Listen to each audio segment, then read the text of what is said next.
At this. Hello, everybody. Welcome to the live broadcast of Matters of the Heart. And today's episode is about mental health matters. This is actually part two of the episode that we had on the same topic, mental health matters, a month ago. But just to recap, uh, I want to recap for this show.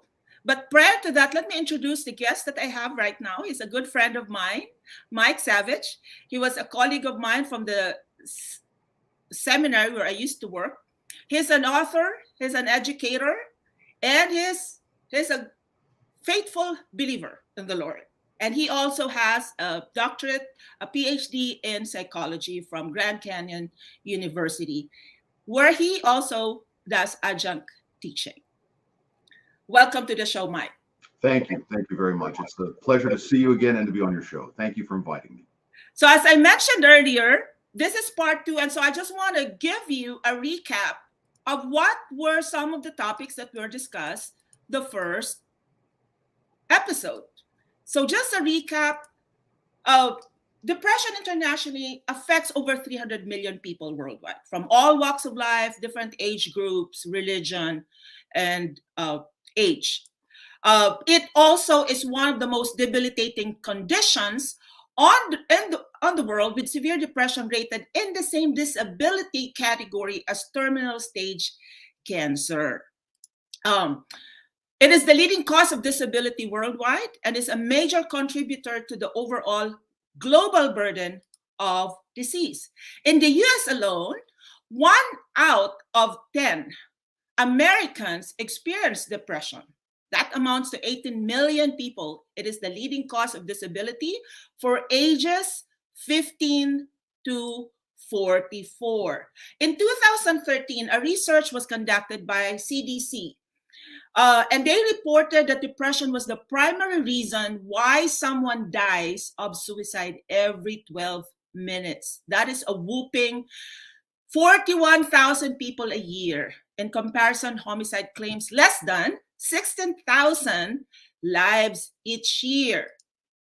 Anxiety, according to World Health Organization, affects 1 in 13 people around the world.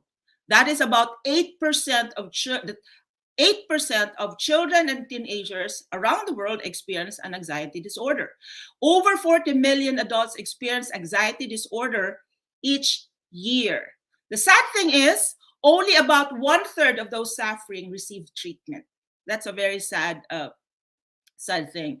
And I hope that we'll be able to address and be able to talk about some of the hindrances to those to people seeking help. Depression and anxiety is also experienced by those who are Christians. So if we have audience today who are believers, hopefully today's broadcast will help you navigate the struggles that you have with some mental health issues, especially if you attend a church that has a little bit, don't want to talk about it. So hopefully this show will be helpful to you. In 2014, a study involving the participation of 1,000 pastors indicated that 230, that's 23%, of those who participated have personally struggled with mental illness. So mental illness affects not just unbelievers, but also believers. But before we continue, Mike, as you are the one with the doctorate in psychology here. So I want to ask you, can you define to us, I don't want our audience to think that every kind of sadness is depression, that every kind of, if you're nervous, oh, I'm having anxiety, this is an anxiety disorder.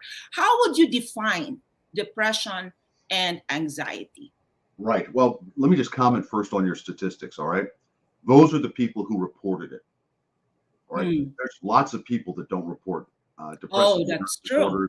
Anxiety, that sort of thing, for fear of embarrassment. We'll get into that later. Yeah. But as staggering as those statistics are, I suspect it's much higher. And probably. And it's something that does need to be addressed. And I'm grateful that you're doing that on your show. Yeah, and especially that was a 2013 statistics. After the pandemic caused even more fear in the hearts of people, a lot of worries, anxious thoughts. And we're That's just now getting an idea of how much, but over the next 5 to 10 years, we'll see what the long-term effects of the pandemic was on mental health. We have no way of studying it immediately because we're never quite sure if we're out of it or not, right? that's true. But as time moves on, we're going to see some staggering statistics, I'm predicting, in the next Mm. 5 to 10 years of people suffering. But you said definitions. All right, so let's get to some definitions. Let's start with depression, all right? And I'm talking about a major depressive disorder. Clinically, it's a common, serious medical illness that negatively affects how one feels, the way one thinks, how you act.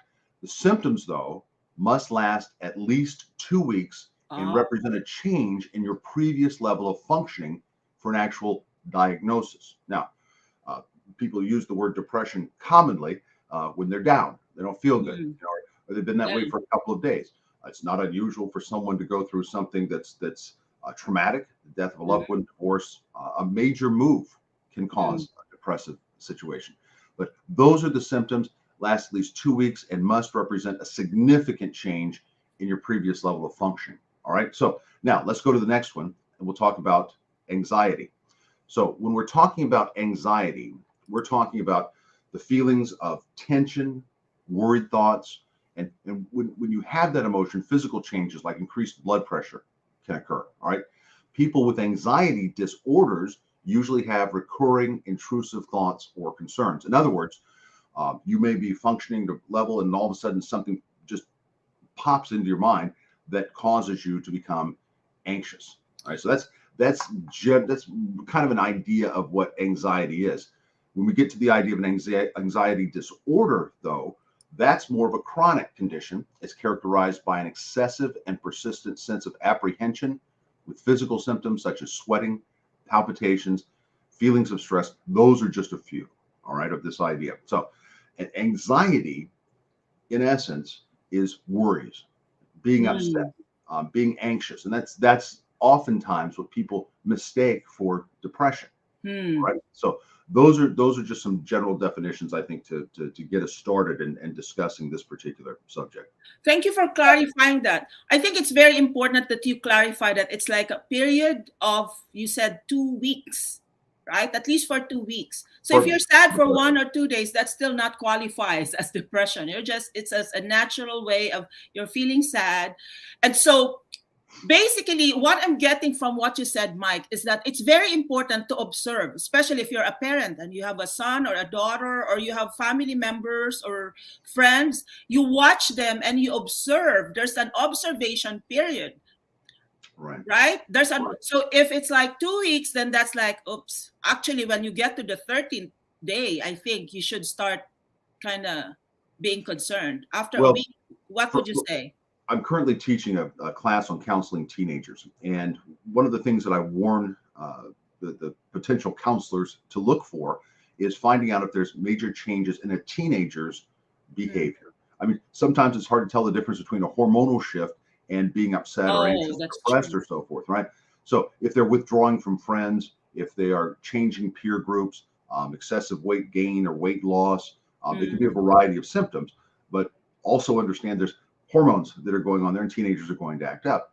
Now, the statistics that you gave was 15 to 44 for depression Yes. and so forth. Yeah. So the symptoms are going to change as a person moves through the lifespan.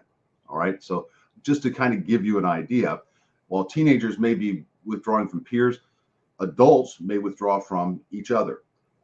They may stay home when normally they go out. Now, there's people like me that enjoy staying home, and I'm not depressed at all. But others who are very social, they withdraw there. You kind of want to keep an eye on that. But Yeah, the problem is you don't see everyone every day, right? that's Unless they're true. in your family. Now, in your family, you can observe these changes, but it is not unusual for people to have periods of anxiety, maybe even rising to the level of anxiety disorder. That's not unusual, Hmm. particularly if a person's grieving. So Yeah. we don't want to paint with too broad of a brush, but it's better to ask and let them know they have someone to come to than to not Mm. ask and regret it later.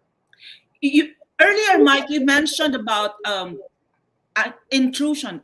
Was that um, intrusion of thought? Something about intrusions. Yeah, Can you explain a little bit about what that means? sure. Intrusive thoughts are unexpected. It's not something you're thinking about, but just suddenly occurs, and you become anxious and upset about it. may not have anything to do with where you're at that particular moment or what you're doing, but they are unwanted, unbidden, anxious, anxiety-causing thoughts that just intrude right into your thinking process. Can you give an example? Sure. I mean, I may be working and I may be lecturing. Let's say I'm lecturing, and then all of a sudden I think about the death of my parents, and it comes in and it just fills me with sadness and grief. It's totally Oh, outside the norm. That's an example. It can be anything that causes anxiety or upset or that sort of that has no place in what you're doing at that particular moment. okay. So it's basically out of place with what you're actually doing, and it just disrupts your thought pattern, and then it causes you to be anxious and to start panicking, or you start having the symptoms. Right. It may Okay. be, it may cause a panic attack, but not necessarily. It can be something just as causing a person to get down, and Okay. anxious. Oh, I'm never going to see them again. I should have, whatever. But that's the type of thought. It's an intrusive thought.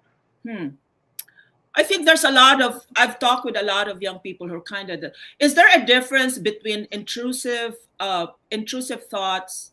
Probably not, but just to make sure, and a pattern of behavior.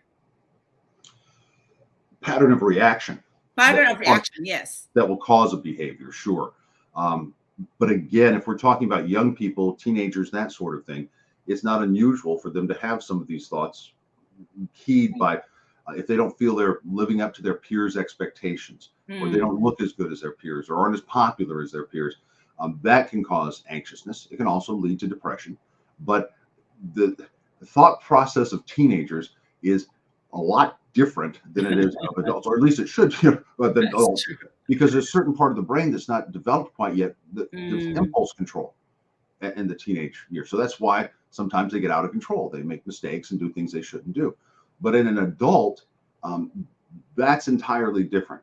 If a person is having trouble coping with what they're anxious about, that can lead to disorders. And it's not uncommon, but the main thing is that people need to know that you can get help for that. And there's no shame, but I know we'll get to that, and I'll get on my pulpit. So, thank you very much. But you know what?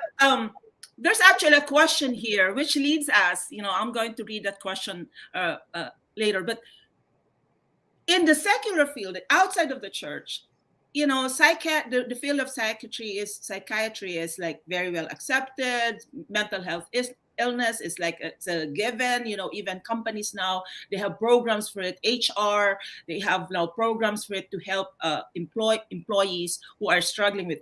But it's unfortunate that in the church, however, there seems to be a resistance to talk about it. People don't want to talk about it. They don't want to address it.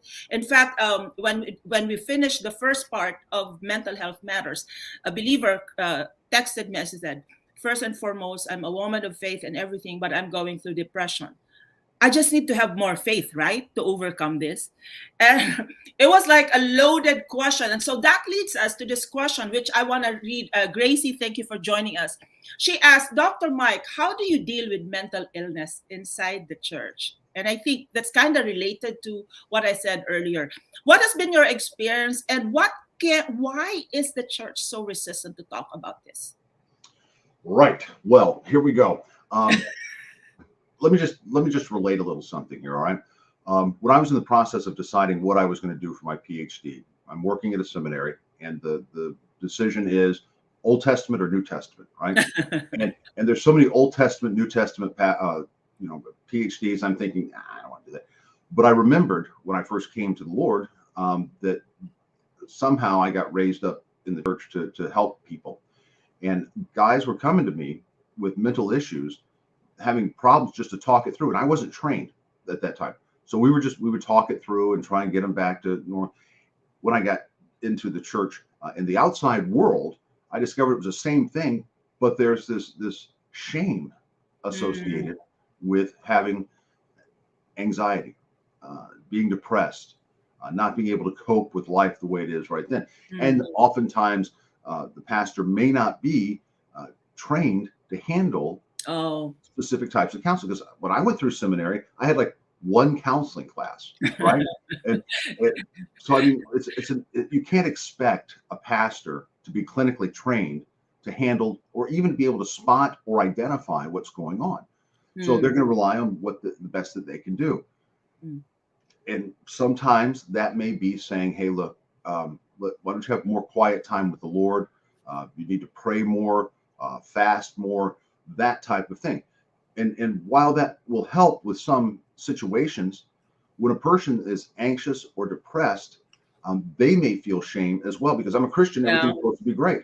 We somehow forget that our mind is being renewed rather than it is renewed. You know, all things are new, yes, but I still have baggage from before. And now I'm struggling with these things now. So there's this, seemingly to me, my experience has been that they feel shamed. And maybe it's not the church's fault, rather the responsibility lies with the person to seek help. There is no shame in this. If you break your leg, are you ashamed of that? Well, depending on how you break your leg, I guess. But what do you do when you break your leg? You go to the hospital. You have a doctor that helps fix that, helps heal it. No shame there. But if I'm a child of God, should I be depressed? Well, you ever read Jeremiah? You ever read Paul? Those folks had some upsets and issues as well. But we have the mind of Christ, and if we have the mind of Christ, then we think that, okay, I shouldn't be this way. Do you think God's in control? God's in control of your mind?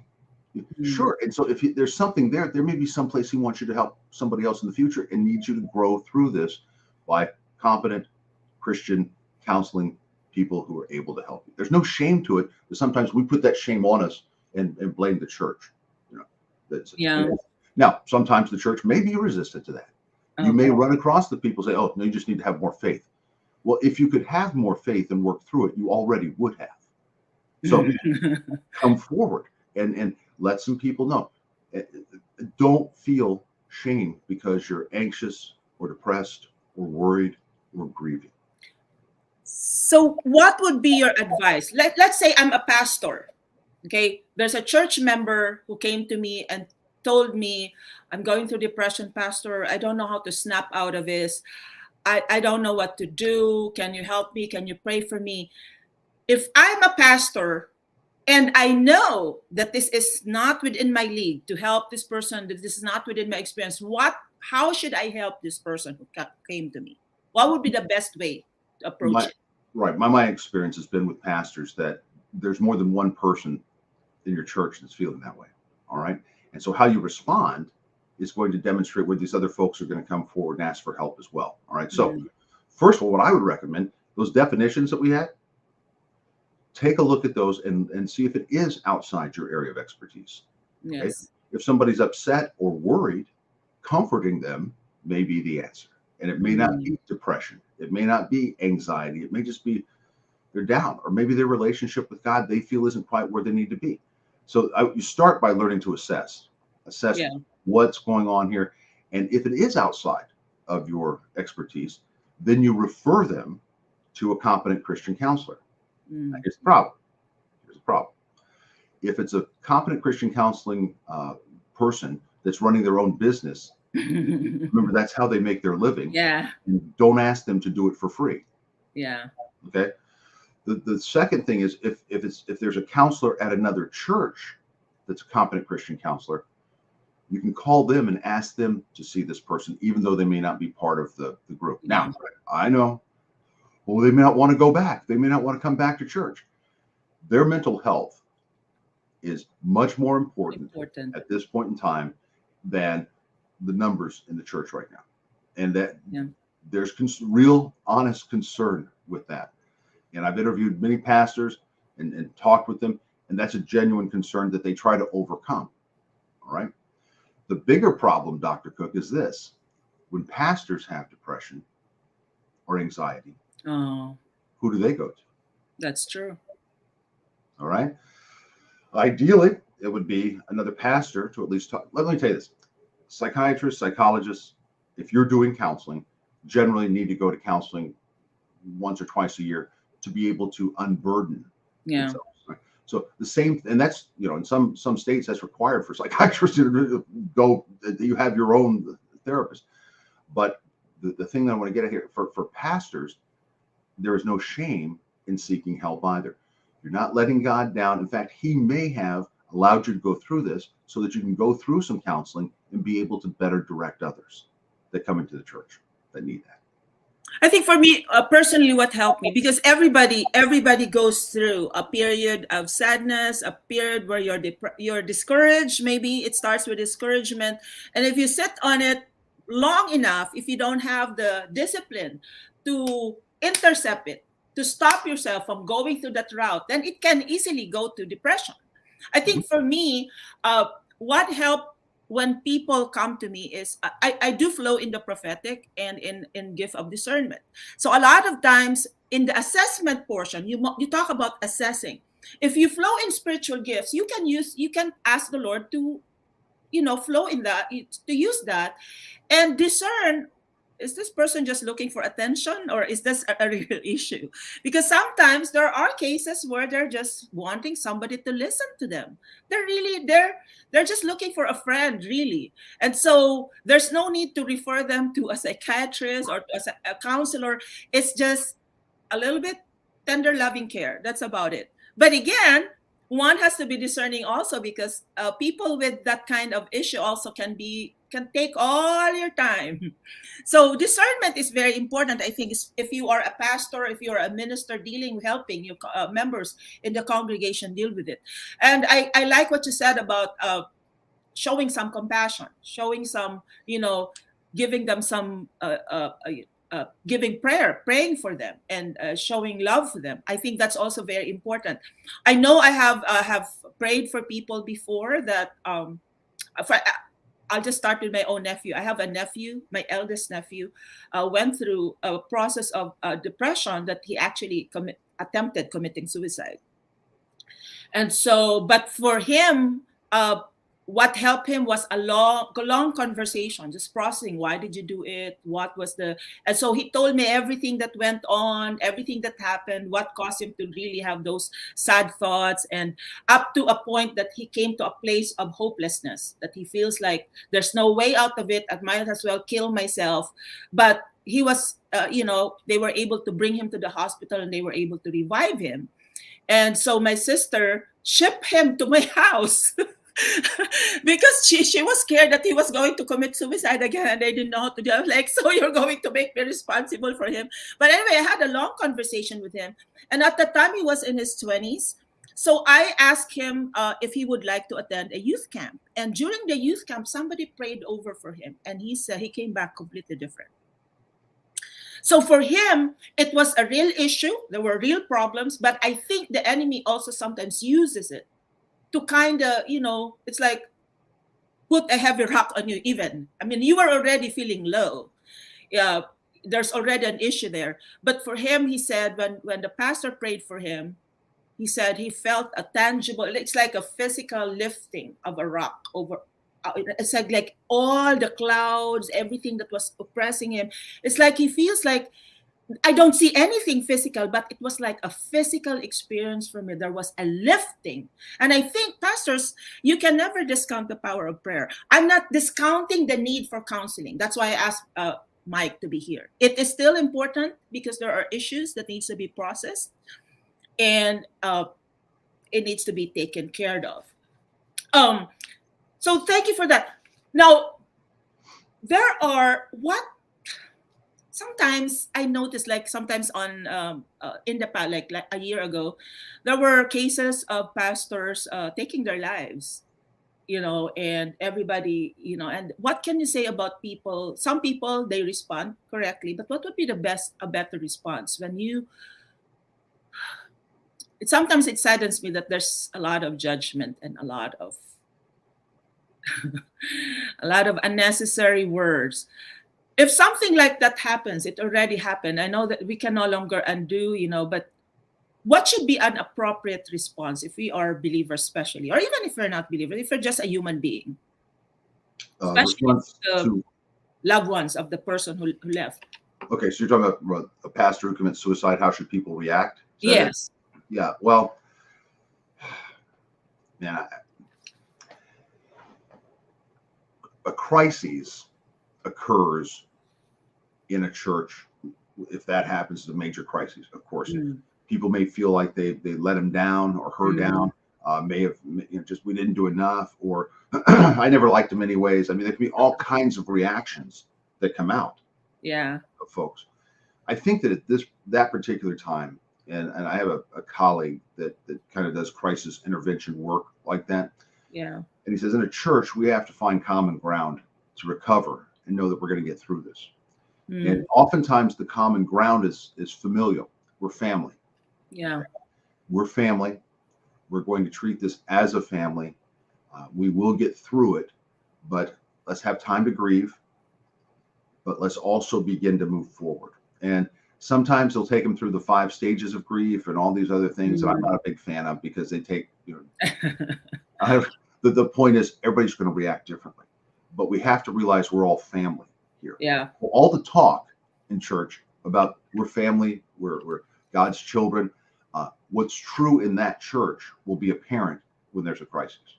Are we really going to rally around each other, even though we may have our differences in opinion and all this stuff? We have to rally around and become that family that we've always talked about being, and move forward. Yeah. There will be time to assess what we could have done better later, but let's get through the initial grief process first and begin moving forward, knowing that there is hope. There is hope. It's not going to be the same because the person's gone, but there is hope, and we're going to move forward accordingly. Yeah, I also think it's important for us to have self-reflection. When something like that happens, it's not the time to throw stones. It's a time for reflection. It's time to think about, I mean, especially if you're a pastor, if you're a church worker, start to think about, what can I do? What can I do? Even in the case of my church also, for, to avoid, and what is the best response? And I think prayer, again, will, praying for the church that's been affected, prayer for the loved ones of the deceased will also be very helpful. But moving forward, problems. I'm sorry. Go ahead. Before you do that, I just want to say something about this, about pastors in general. Okay. Yes. They have the hardest job in the church, in my opinion. That's true. Right? I thought I was called to be a pastor when I was saved and went through all the class. No, thank you, Jesus. I'm not. I'm a counselor and a teacher. All right. But we need to understand our expectations of our pastors, right? We sure seem to feel free to criticize the leader. Yeah. And I wonder about that at times, the effect that it has. I have a lot of pastor friends, some I've counseled and are continuing to counsel. The expectations that we have of our pastors of being perfect, of being all these things that we think a pastor ought to be. Yeah. Or pastors' kids ought to be. Yeah. And those expectations and those criticisms, critiques, not supporting or loving your leader can contribute to some real mental health issues in him or her. And so I would just call upon people who are not pastors, who are in the church, to reflect on how they think about their pastor. Is he a leader, or is he somebody that we can boss around? Is it somebody that we can criticize? And because it hurts. Yeah. It hurts them when they're treated like that. We're talking about real human beings that are called by God to lead the church, not be trampled by the sheep. Very true. So that's probably a little too tough, but I really want you. No. Thank you very much for bringing that up. Thank you for having thank you, because that's very, very important. Pastors do need to be taken care of as well. Yeah. And as recipients of their ministry, we need to be also conscious about how, let's not just think of taking from them or being fed by them, but how do we give back? Right. How do we give back and nurture them?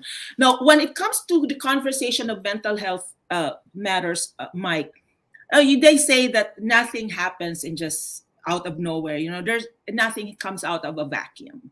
So when we did the Mental Health Matters Part 1, I actually had an opportunity to interview people who have been, diagnosed with clinical depression and anxiety disorder. And one of the recurring theme was they said a lot, especially anxiety, it's traced from traumatic experiences. And So can you talk, aside from traumatic experiences, what are the other root causes of mental health issues? What could be Well, the source of it? well, I can tell you that generally a person. Let me just back up for a second. Hmm. We see things in the world through our lens, in our perspective, what we Yes. see, right? And that what we interpret it on is based upon our experience, Hmm. perhaps our knowledge, education, whatever it may be. I don't mean necessarily formal education, but educated in the way of life, and Hmm. our genetics. How what are we predisposed to, and our genetic how God made us. All right. Yeah. Oftentimes, the perception of a person, the brain will shut down when they don't know how to deal with something. Hmm. Okay, doesn't mean they're weak. It just means they may not have had the experience of going through something that they perceive to be a crisis. Hmm. And that crisis can be virtually anything. It may be a change of circumstance, a marriage dissolves or breaks up, a Hmm. financial distress. Just Hmm. there's generally there's going to be a point, a tipping point, where they're no longer able to cope with Yeah. what they're dealing with. So it's like a sunrise sometimes. Hmm. It's a gradual thing until the sun's up. Well, it may be a piling on of things, issues, this, that, and the other thing, to where they finally I can't deal with this because they don't have experience in dealing with Yeah. situations like that. So traumatic events, yes, if there's a precipitating event that is traumatic in nature, car wreck, whatever it may be, sure, that can cause that. But it can also be just a building up of things. Hmm. You get through a breakup in a relationship, now you have financial problems. Now Hmm. you can't do what you were doing before, and so that's the gradual sunrise approach to the tipping point that creates a crisis. What about I mean, sometimes I s- I may be wrong in this. This may just be me seeing things. Correct me, but sometimes there seems to be some personalities or some that tend to be a little bit more. They have, they tend to be more depressed than other people. Yeah. Is that a factor also? Well, crises-oriented personalities are those that live in a constant state of upset. They go from one problem to the next problem to the next problem, and that's a learned behavior. That's Okay. okay. That's a learned behavior. Now, their personality, there's all these tests for personalities and so forth. But generally, if a person goes from crises to crises to crises, that's the only way they know how to live their life. Mm. They don't know any better. You were talking earlier about the Oh person yeah. constantly coming to I need to talk about this and and okay, you work with them on that, and then later they come in, well, this has happened, and so you begin to think, man, this person just lives in a crisis, and you kind of want to just write them off, but there's no need to. Instead, there's a matter of teaching them you don't have to live from crisis to crisis, but they have to realize on their own that that's what they're doing and really want to change it. And my experience has been oftentimes that's the only lifestyle they know and they don't want to change. Okay. It's amazing, people say that's common sense, you should know better, but actually we are a people of habit. Whatever we have gotten used to, even if we know it's wrong, we just keep doing it because that's our level of comfort. And I think that's what you're saying, basically, that a lot of times people just don't know how to live. They don't know how to make the right decisions because all their life this is like their default reaction to things, and it leads to situations and the crisis that you talk about. It leads to decisions that precipitates crisis in their lives, that causes them to be in a depressed situation. Right. And it's just because they don't know anything different. That's their perspective, that's their lens that they're looking through. That's their experience. That's how they've learned to deal with life, by getting sympathy, perhaps, for what they're going through. And so then that person who shows sympathy is now the person they go to when there's another crisis. And it just means that they haven't been taught how to work through those things and move forward. And that's where counseling is useful, is helping people recognize the patterns that may be destructive in their lives.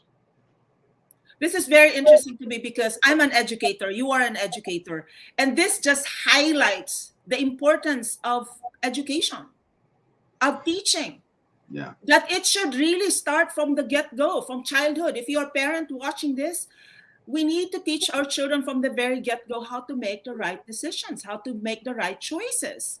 I think that's very, very important, because imagine if they if they've been doing that, they've developed a bad habit all the way until they're 40. Trying to change them and intervene at 40 will be very tough, wouldn't you think so? Yeah, I think so, unless a crisis is severe enough to where they really want to get out of that. I mean, the children watch their parents or their primary caregiver, whoever they're with the most. They watch and react and act like them. Now, they say when they get to the teens that they're not doing that anymore, but that's exactly what they're doing. And they may be rebelling or doing whatever. But helping them to understand is one thing. Changing what they see in their parents, it begins there. So Yeah. you've got to ask yourself, okay, the lifestyle that I am modeling for my children, is it one that I would want them to model with my grandchildren? Yeah. All right. Now, if not, then change. Work towards that change to do that. But I don't think parents get an opportunity to reflect on that enough, because when you have kids, you're constantly doing something, going somewhere, and there's this self-reflective time. It's just not there It's not sometimes. there. Right. That's We're true. so busy. But again, the idea of modeling behavior, and I think that it'll be helpful to consider that today, for those of you who have children. Do you want your kids to be the parents that you are to your grandkids? And if the answer is no, then begin to make small changes and see if that doesn't make a difference. Another contributor, I did a little bit of reading, but another contributor is for it's the lack of sense of purpose. Lack of sense of purpose and low self-esteem tends to be, there's a correlation between mental health and low self-esteem and lack of sense of purpose. Can you talk a little bit about that? Yeah, we have all these identities that sometimes we don't think about. There's the identity that we think others have of us. There's the identity that we have of us, and there's the identity of who we really are. All right. And I'm using the word identity here because of who you identify with. Now, Yeah. if you think you are less than someone or some group, and look, everybody does at some point. Yeah. You feel less than. But if that's a pervasive, constant theme in your life, you're going to feel less than about everything. You're going to have low self-esteem. You're going to feel like, me, I'm not worthy, or I'm not this, and that's understandable. But the reality of the situation is, if you can step back for a second, separate yourself, and maybe take. I always describe it with clients. We're gonna take a trip. I want you to stay where you are right now, but I want you to think about rising above, literally rising above, and now we're going to watch your life from above. Right. And we're going to watch the things that you're going through and how you're reacting. And how did you react when such and such happened? Let them open up. Now, is that the reality? Are you really less than? Or are you just as good as? Yeah. Right. So trying to get a different perspective on it. And sometimes it's successful because they get, oh, wait a second, I'm just as good as anybody else. Yeah, all right. Then you have to kind of tamp it down. Yeah, but don't get egotistical. But getting them to rise from a different perspective and view situations where they felt less than, and examine, are you really less than? And generally they're not. That's if they're not qualified, they're not qualified. So, but otherwise, you're going to find that this perspective shift will help tremendously in looking at self-esteem. Now, if you've been browbeaten your whole life and told you're no good and all that sort of thing, how else do you think you're going to respond? Yeah. So let's look at the truth of the matter here. Let's look at who you really are versus who others say you are, or what you think they're saying you are, and get a real 3D dimensional picture of what's going on. Well, you know what? Actually, when I was in high school, I had a very low self-esteem. I was just down the drain. I was like, now when I'm thinking about, now that I've done a little bit of reading on mental health matters, I actually had some mental health issues. I think I shared with you a little bit about when I was in high school. I would have anxiety meeting new people. I'll start perspiring, my hand will start perspiring. And when I look back, because in those days, especially even now in the Philippines, it's like you have to be something, there has to be something wrong in your head to seek psychiatric help. So during my generation, there was even I don't know of anybody who was doing counseling, and it's just your parents giving you the Sermon on the Mount. That's about it, or scolding you or saying you're just lazy. But for me, before, I remember just being very scared. And every time my parents would announce that we will have a guest in the house, I'll start sweating profusely. My hands will start sweating and I would hide.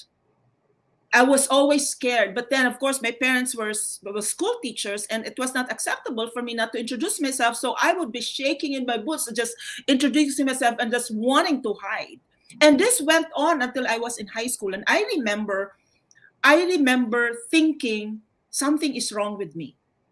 Something is wrong with me, because like what you said, I compared. Like I look at, I was having this low self-esteem, but I was looking at everybody, and I was looking at this girl.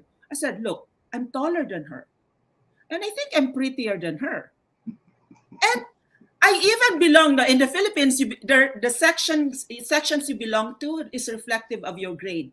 That will never happen in America. But in the Philippines, if you're in an A, section A, that means you're very smart. And I'm thinking, and I belong to the star, I belong to the star section.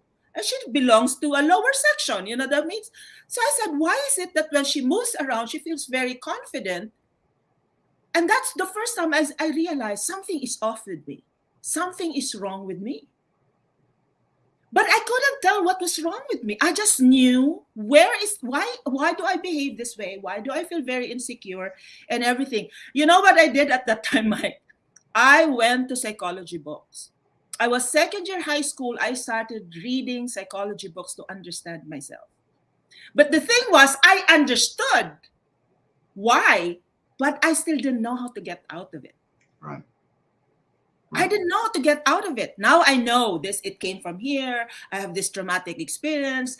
I was always compared with my siblings. My siblings were very fair looking. When I was young, Mike, I was tan. I hear in America, everybody likes it when you're tan, right? But in the Philippines, they think you're dark skinned, you're not beautiful enough. And so I was often compared, I grew up with 9 other siblings, and all my other siblings were very fair skinned and everything. And every time we pass by, people will comment, "Oh, mom, your kids are so fair. Look!" And then me and my other brother, older brother, said, "Oh, these two are different, huh? They're darker." And I didn't realize that affected me. It made me think that I was ugly. It made me think that I was not desirable. And it came to a point for me that I thought I behaved like I was invisible. So for me, my thinking was, if I stay close enough to my siblings, that's the only time people will see me. It was that bad, Mike. And and I can share a lot, it was I just now realized, I said, I have a lot of those mental health, but I did self-help, but I was not able to get out of it until in college. I started to go the opposite. I was like, no, I have to fight this. I have to fight this. But I was still insecure. I was just loud, obnoxious, but I was still insecure. My deliverance happened after I came to know Jesus. Because there was no counselor. If there were counselors at the time, I probably would have sought counseling help. But there was no counselors at the time. So by God's grace, I became a believer. And then when I started learning about the gospel, about the healing of that's available, I started accessing those for me. Because I was already aware of my insecurities. I was already aware of my traumatic experience. So I started learning to forgive. And I have to forgive those teachers who started comparing me. I started releasing. It was like intuitive for me, I guess, intuitive, and the Lord also guiding me. And so as I learned to release forgiveness for every individual that I remembered, I have bad memory about because they said something or they did something that made me feel less than the person that I am. Then I started becoming free. And so appropriating the truth of God's word in our life, at least in my personal experience, it's Right. effective. Because if I will share the, from, you said traumatic experience, like it, I was telling some of the people that I talk about in preparation for the part one. I said, if based on science, something should be completely wrong in my head already. I was sexually molested as a child, 5 years old. I had very, painful child, difficult, a lot of things happened to me. Even as a missionary, again, I was sexually assaulted also as a missionary. I have so many reasons to be bitter and to be like, this is, what is this about? But you know what? At least true in my case. I don't want to project because this is just my experience. I'm just sharing with the audience. I appropriated every resource that God made available to me in the scripture. And that helped me with my self-esteem issues, with I've definitely found a purpose in life. I'm still living my life, fulfilling that purpose that God has given me. And I remember when I turned 40, Mike, I told God, Lord, you can take me. You can take me. I'm ready to go. I felt so fulfilled. And I'm thinking, how come I cannot relate with people who go through midlife crisis? And then I was reflecting on it. I said, I think it's because God was graceful to me that in my 20s, I found my purpose and I consistently lived according to that purpose. I made some mistakes along the way. There were some, traumatic experience along the way, but I never veered away from that purpose. And I think that kind of helped me deal with the stresses of life. It helped me deal with, like what you said, crisis that happens in my life. It helped me stay focused on God. So uh, I shared a little bit more than what I need to share, but I thought that hopefully that some of our audience can connect with that. Right. And So, one other point, let me just address some of the things that you brought up there. You had these issues early in life.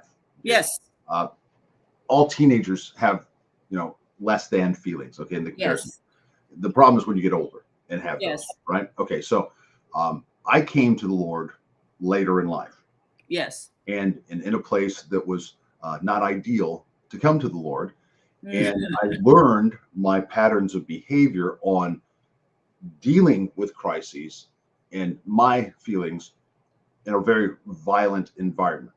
Okay. Yes. So when I get into the churches out here, I immediately feel less than because of my background. Oh, yeah. All right. And God was working with me to, okay, we're all children of God. That's what. Mike, can I interrupt you for a little bit?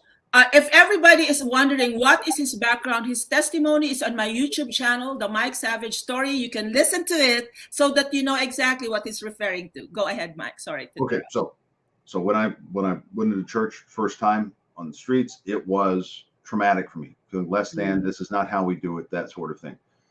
But gradually it began to feel better about being in there. When I got my first job as a teacher, as a professor, I felt less than my colleagues, but my colleagues weren't in the classroom, so I felt great. I was able to teach and do what I was going to do. When I got a promotion onto an executive position, I immediately felt less than everyone in that group because they didn't have my background. They didn't have the things in their past that I have, and felt less than. When confrontation occurred with the person, that one of my leaders, my initial reaction was, I'm going to punch this guy because that's how we did it in the church that I was saved in, right? If somebody, but learning, and that reaction was because I felt less than. I talked to some people that worked me through this less than feeling. My father-in-law was terrific at this less than feeling, and learned how to deal with it and cope with it. And my Catholic father-in-law led me to an understanding of who you are in Christ. And that helped, yes. Now, I was still required to go to counseling the first 6 months that I was available to people on the street. And that helped me process the idea of you're not less than. These are the issues you're feeling. You're having a little PTSD and working through all of those things. And I'm not ashamed to admit that. I'm not ashamed to admit the fact that I struggled with PTSD. I struggled with less than feelings, but overcame them through counseling from a professional counselor, through counseling from my father-in-law, through realizing finally all the stuff that I learned in seminary about Jesus applied to me. Yeah. They did. I'm a child of God. So that's what I wanted to share with that too. So I struggled with that a little later in life, and it was rather traumatic for me. I just want to let you know. So you said earlier, like, are you really less than? Do you know that I was the academic dean at some point at the same seminary where we work, and you were one of the most admired professors. They're like, you have a fans club, a following, Mike. You're like, if it's Mike Savage, we want to take the class, but we have to tell them, like, but you don't need it to graduate. But I still want to take it, Dr. Cook, because it was you. And so I hope that I'm sure that you have overcome that. And Now that's why I stay at home. I don't get in trouble this way. So I just want to acknowledge some of the people who have joined us. Rodolfo Sabarillo said hello. I think Mong Chang from where is that country? Near I forgot what's it, but he's saying interesting discussion. He's actually from Burma, not Burma. Sorry, I think, forgive me, I forgot your country. Pastor Rod Lopez said, why are there pastors, spiritual leaders rejecting the issue of mental health? They thought praying and going to the church is enough. Can we just spiritualize mental health issues? You probably came in a little bit late. We actually have a discussion about that earlier. Why? And just a recap, one of the reasons is because they're not equipped to deal with it. And probably they don't want, they don't feel like they are in that level, or it's just education, lack of education also. Do you have other, the question there, can we just spiritualize mental health issues, Mike? No. You want more? No. No. So, define, what is spiritualizing? What does spiritualizing mental health look like? Yeah, Pastor Rod would have to answer that question. But the thing that I'm getting at here is that can you spiritualize a broken leg? All right. True. There's no shame in going to a doctor to get your leg fixed. And by stigmatizing people who have issues, and I hate to say mental health issues, that's the term people use, and it has this stigma to it. But if somebody's suffering from anxiety or depression, no, get someone who knows how to help them. How to help, just like you would get someone who knows how to fix a broken leg. So yes, there are some things that we can pray over, but if God doesn't heal that person, that's a pretty good indicator that he wants that person to go on into counseling, perhaps. And perhaps that way be able to add to their ministry by when they say, look, I understand what you're going through, they'll really mean it because they will have gone through it. And that will give that other person hope. Sometimes that's why God puts us through that stuff, so that we can help others after we've gotten through it. And honestly say, I understand exactly where you're coming from. Yeah. And that person can then have a sense of comfort that there's hope. I actually shared, I shared a little bit on in the scripture about the word trauma, in the context of the good neighbor, the parable of the Good Samaritan there dealt with the abused, the one who was bitten and robbed and everything, suffered. But the word that was used for wound is the word trauma. It's the same word as in English. That means when the Samaritan helped this guy, he helped him holistically. It was not just to cure the wound, the physical wound, but all the different kind of wounding that came with abuse. And this guy also was willing to receive help from a complete stranger, in fact, and from the innkeeper. And I was just sharing about a lot of times in life, we are unable to help ourselves. We need to entrust ourselves and look for people who are skilled in this, who are trained in this, who knows how to help us and receive healing through them. Because even if they're human beings, God uses everybody. And if these people have proper training and everything, why not go get the help? It is not wrong to get help. So if there's any, you are not unspiritual, you are not rebelling against God if you get help. I like to I like to tell my students that God's the God of psychiatry and the God of psychology also. And Mm, if you'll allow the Holy Spirit to guide you as a counselor in that person's life, and look, there's all different modes of therapy and that sort of thing that people know about. But if you allow the Lord to guide you as a counselor and just stop talking inside your head, the internal monologue that's going on, just stop and listen to the Lord. He'll guide you to help folks, and yeah. it's just like you were saying earlier. So that's part of counseling too. So God's the God of psychiatry and psychology. Thank you very much, Mike, for pointing that out.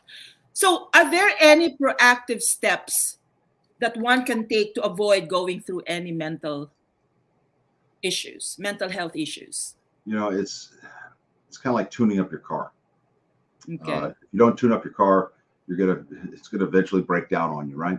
Mm, And becoming aware of the fact that there's no harm, there's nothing wrong with you stopping and assessing where you're at this mm, point in time in your life.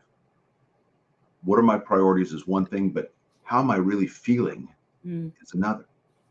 And sometimes we have to admit to being anxious, or perhaps we are in a depressive state, but we really have to take that inventory of where am I at? mm. Where am I at? And do that over. Self-awareness, I guess, huh? Yeah, well, there's that, but then you also want to lift that up to the Lord, right? Mm, If you're in a great state, lift that up to Him, say thanks. If you're not, lift it up to Him and ask for help. mm. He already knows what you're feeling. That's true. But by confessing, you're not really confessing it to Him, you're confessing it to yourself. He already knows. Yeah. And so the healing can begin if there's a problem when He's giving you the directions and you're listening. Mm, It's really not a matter of God's disappointed in you. He's not. He understands. He knows the circumstances. So you stop every 2-3 months. I like to stop and say, okay, all right, I'm working on these proposals for these PhD candidates. Do I like doing that? Not all the time because we're pretty boring, but I do it because I want to help the students. Okay, I have to teach a course in biology. Do I want to teach biology? No, but I want to help the students. So I'm going yeah. to. So what's your attitude about the work that you're doing? Yeah. What's your attitude? And if it's not a good attitude, that's okay. The Lord already knows. Now lift it up to Him. But Mm, taking this self-check like that, because I have a tendency with my car, I have a Jeep, and I will delay maintenance on it, mm, delay. But my wife's car, I make sure we're up to date on it.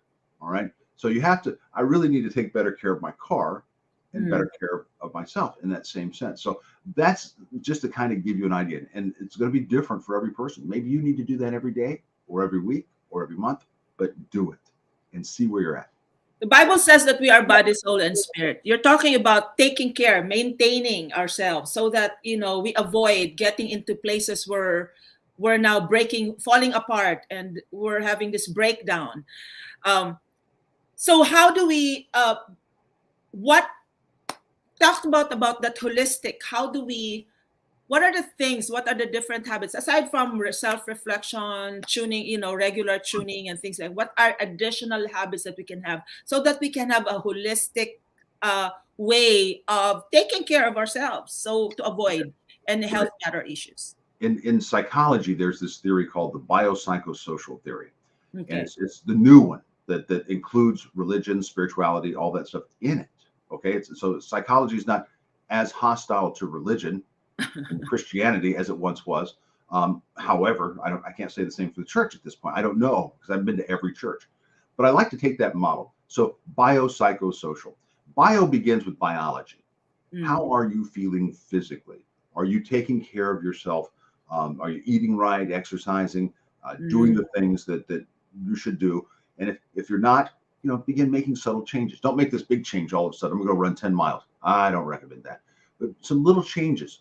How are you doing biologically? The second was psychological. We mm, just talked about that. The idea of where am I at mentally? mm, How am I feeling? How am I spiritually? Where am I at? All of those things. Okay. Mind, soul, spirit. Now, when we get to the social part of it, is how am I relating to the world? Am I relating to the world? Whether you're going to church or family events, that sort of thing. Some people like, and I keep saying this, I am not social. Okay, I'm not one of those that likes to go hang out with a lot of people.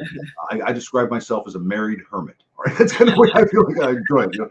So, but the idea of how are you doing socially, interactions with other people and so forth, and with your spouse or your children, how are those relationships? And then getting a holistic picture of who you are that way, not just spiritually, because you may think you're doing great spiritually, or you may feel like you're failing spiritually.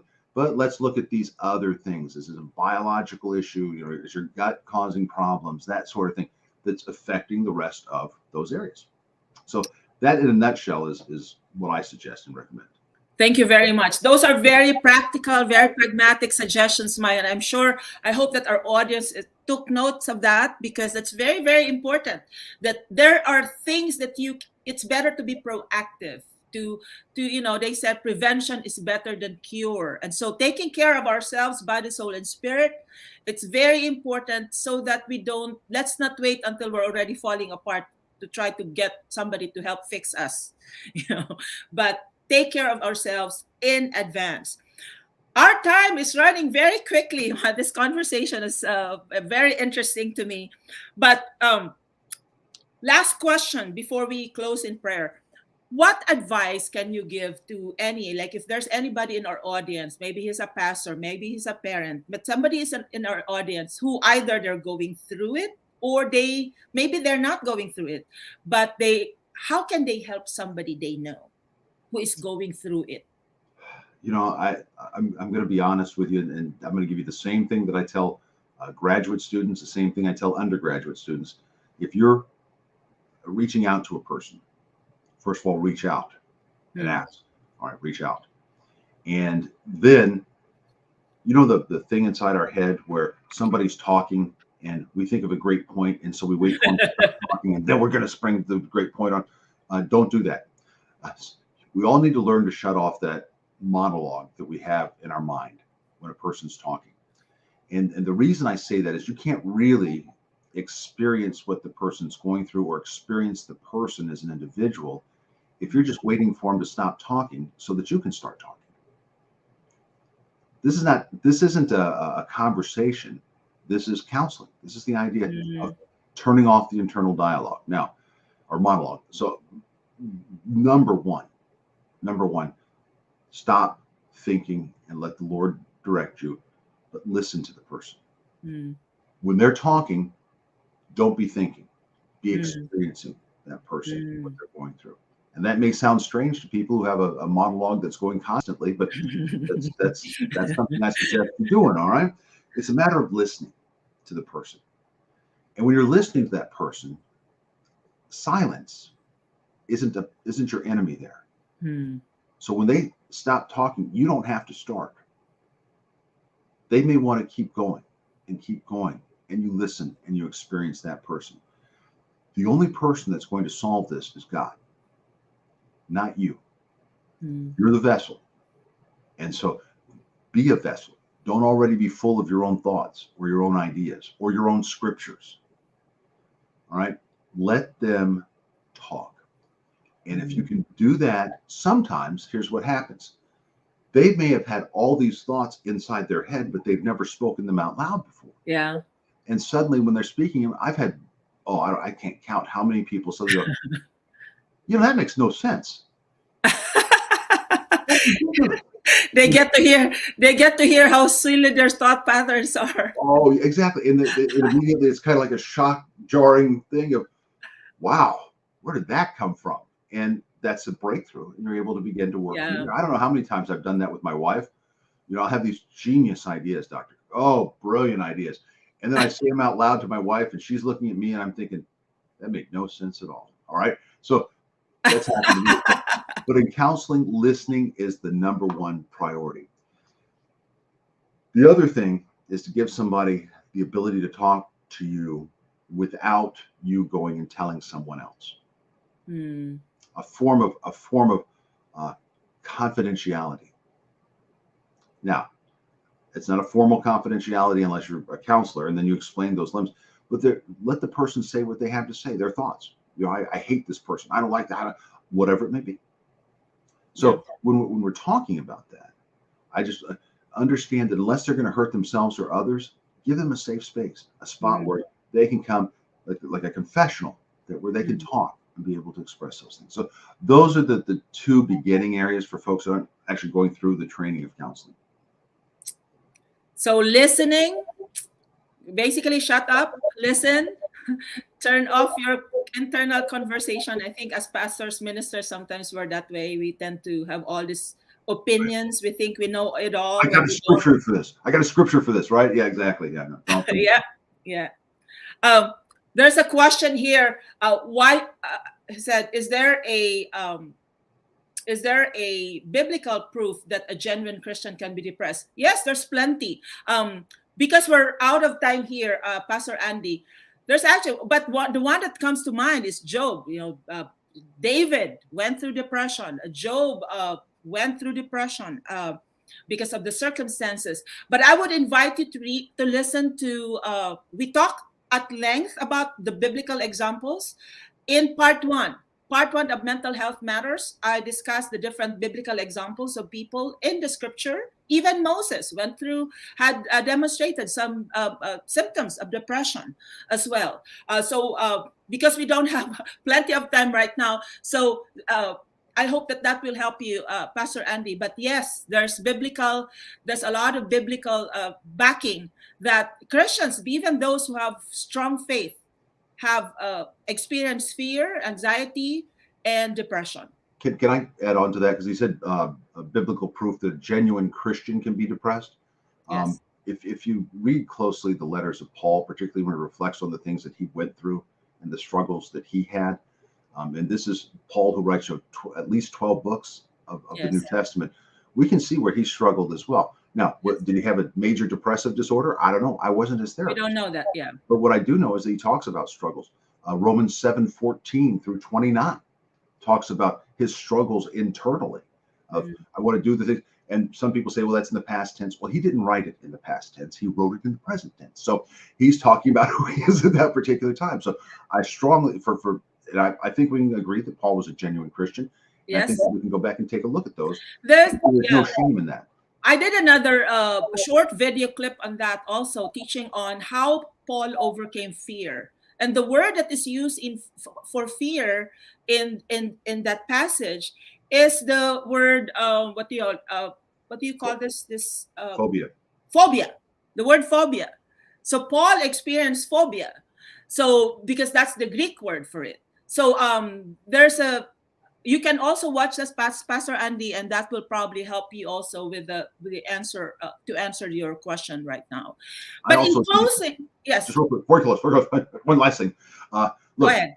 If there's somebody who's watching this and thinks that I can help in some way with setting up some mental health counseling with the church or whatever it can be, programs and so forth, reach out to me and let me know, and I'll do my very best we'll assess, maybe meet on Zoom and talk about things that you might be interested in doing to improve any counseling that you may have at your church. So let me know if you have, since you're on here. So let me know, communicate with me via my Facebook page or on YouTube. Let me know if you need to get in touch with Mike here, since he made that offer. But in closing here, final advice to our audience, moving forward, and the matters. I know that 1 hour is never enough to talk about something that's so big and everything.